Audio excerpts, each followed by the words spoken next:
చెప్పటం ఒక కళ. సమయం సందర్భం చూసుకొని ఆచితూచి మాట్లాడే మాటలు ఒక కళ. మనకు తెలిసిన ప్రతి విషయాన్ని మరో 4 అంశాలను జోడించి 10 మందితో చెప్పి కాలక్షేపం చేయటం మాత్రం ఒక దుర్గుణం అవుతుంది. ఈ అతిగా మాట్లాడటం అనే దుర్గుణం అనేక అనర్థాలను తెచ్చిపెడుతుంది. అతిగా మాట్లాడడం అనే దుర్గుణం ఉన్న గౌరీ అనే అమ్మాయి ఏ విధంగా ఇబ్బందులు పాలైందో ఈ కథలో చూద్దామా? అనగనగా ఒక ఊరిలో ఒక ధనవంతుడి కూతురు గౌరి. ఆమె బాగా చదువుకున్నది, తెలివైనది, చురుకైనది, చాలా అందంగా ఉండేది. ఎప్పుడూ స్నేహితులతో గలగలా మాట్లాడుతూ కాలక్షేపం చేసేది. వాళ్ళమ్మ ఈ విధంగా సమయం సందర్భం లేకుండా గౌరి మాట్లాడటం చూసి భయపడుతూ ఉండేది. ఇలా అందరితో అన్ని విషయాలు పంచుకోవటం మంచిది కాదని, ఆచితూచి వ్యవహరించాలని చెప్పేది. కానీ గౌరి తన వాక్చాతుర్యం మీద గొప్ప నమ్మకం కలది. అందరితో బాగా మాట్లాడతానని, తొందరగా స్నేహం చేసుకుంటానని తన మీద తనకి ఎంతో నమ్మకంగా ఉండేది. ఆ అమ్మాయికి యుక్త వయసు వచ్చిన తర్వాత పెళ్లి చేసుకుని అత్తవారింటికి వెళ్ళినా కూడా ఈ అలవాటును మానలేదు. తనకి ఇంటి చుట్టుపక్కల మరో 4 స్నేహితులు తోడయ్యారు. వారి భర్తలందరూ రాజుగారి కొలువులో ఉద్యోగాలు చేస్తూ ఉండేవాళ్లు. పని పూర్తవగానే ఈ 5 ఆడవాళ్లు కబుర్లతో కాలక్షేపం చేసేవాళ్లు. ఆ వీధిలో జరిగే ప్రతి అంశాన్ని గురించి పెద్దగా చర్చించుకునేవాళ్లు. గౌరీ వాళ్ల ఇంటి పక్కనే శారద అనే మరో అమ్మాయి ఉండేది. ఆమె మితభాషి. తన పని పూర్తయిన తర్వాత ఇరుగు పొరుగు పిల్లలకు సంగీతం పాఠాలు నేర్పించేది. కుట్లు అల్లికలు చేసేది. ఇంటి వెనకాల చిన్న తోటలో పూలను పండ్లను పెంచి వాటిని అందరికీ పంచిపెడుతూ ఉండేది.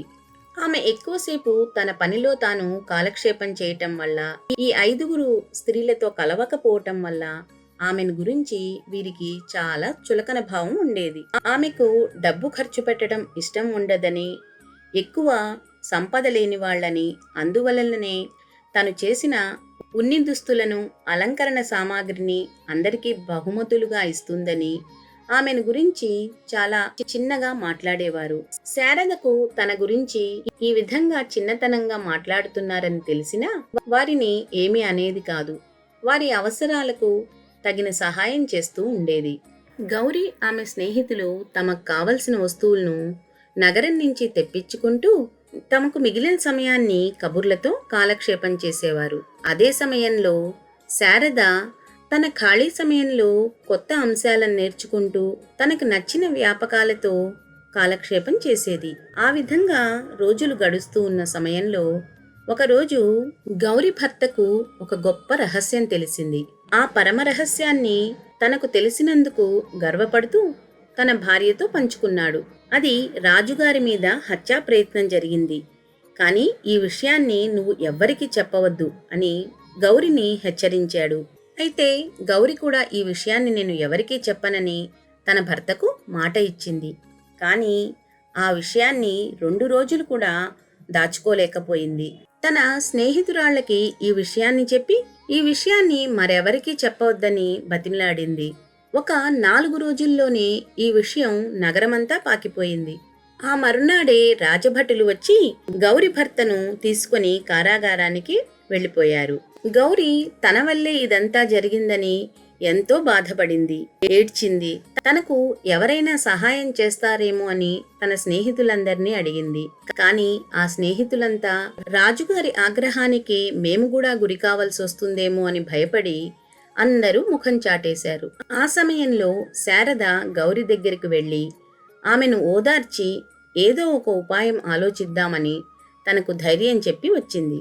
రాజు గౌరి భర్తను దేశద్రోహిగా పరిగణించి తీవ్రమైన శిక్ష విధించే ఉద్దేశంలో ఉన్నారు. ఆ సమయంలో శారద భర్త అక్కడికి వెళ్లి రాజుగారితో ఈ విధంగా మాట్లాడతాడు. ఓ రాజా, మీరు దేశద్రోహి, రాజద్రోహి అనుకుంటున్న ఈ వ్యక్తి నిజంగా దేశద్రోహి కాదు. అతను చేసిన తప్పల్లా తన భార్యను నమ్మి ఈ రహస్యాన్ని ఆమెతో చెప్పటమే. ఆమెకు అతిగా మాట్లాడే అలవాటు ఉండటం వల్ల ఈ రహస్యాన్ని దాచలేకపోయింది. ప్రభు, మీకు తెలియదా? ఆడవారి నోట్లో నువ్వు గింజ నానదని నానుడి ఉన్నది కదా అని రాజుని ఎంతగానో ప్రాధేయపడతాడు. ఈ విషయాన్ని నేనెలా నమ్మాలి అని రాజు ప్రశ్నించగా, ప్రభు, మీరు ఏమీ అనుకోనంటే మీకొక చిన్న సూచనను చేస్తాను. ఆడవారు, అందున అతిగా మాట్లాడే ఆడవారు రహస్యాన్ని ఎక్కువగా దాచలేరు. ఇది అందరి విషయంలో నిజం కాకపోవచ్చు, కానీ చాలా మందికి ఇదే సమస్య ఉంటుంది. అందువలన మీరు కావాలంటే మహారాణి గారికి ఒక చిన్న రహస్యాన్ని చెప్పండి.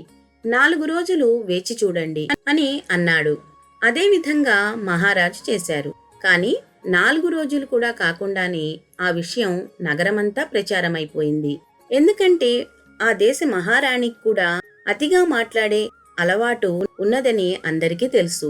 అప్పుడు రాజు తన తప్పును గుర్తించి గౌరి భర్తను చెర నుంచి విడిపించేసి భార్య విషయంలో జాగ్రత్తగా ఉండమని హెచ్చరించాడు. అంతేకాక అతిగా మాట్లాడటం వలన కలిగే అనర్థాలను, కాలక్షేపం కోసం రహస్యాలను 10 మందిలో చర్చించకూడదని శిలాశాసనాలు వేయించి దేశమంతటా వాటిని ప్రచారం చేయించాడు. ఈ ఉపాయాన్ని శారద భర్తకు సూచించింది శారద.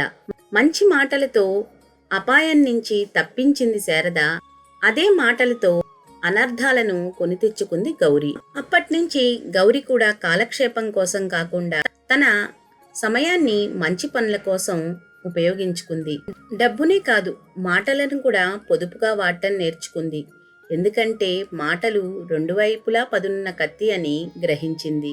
అందుకే మాట్లాడటం ఒక కళ అని పెద్దలు అన్నారు. అతి రహస్యం బట్టబయలు. మనస్సులో దాచుకోలేనంత గొప్ప రహస్యాన్ని, పరమ రహస్యాన్ని అతి రహస్యం అంటారు. ఇది ఏదో ఒక విధంగా మాటల సందర్భంలో ఒకరి నుంచి మరొకరికి తెలిసిపోయి చివరికి అందరికీ తెలుస్తుంది. మనం ఏదైనా ఎక్కువగా దాచాలనుకుంటే ఆ అంశం మీద ఇతరులకు ఎక్కువగా ఆసక్తి పెరిగి చివరికి అది అందరికీ తెలిసిపోతుంది. దీనినే అతి రహస్యం పట్టబయలు అని అంటారు. Like, share, subscribe to Sardar Kasepu.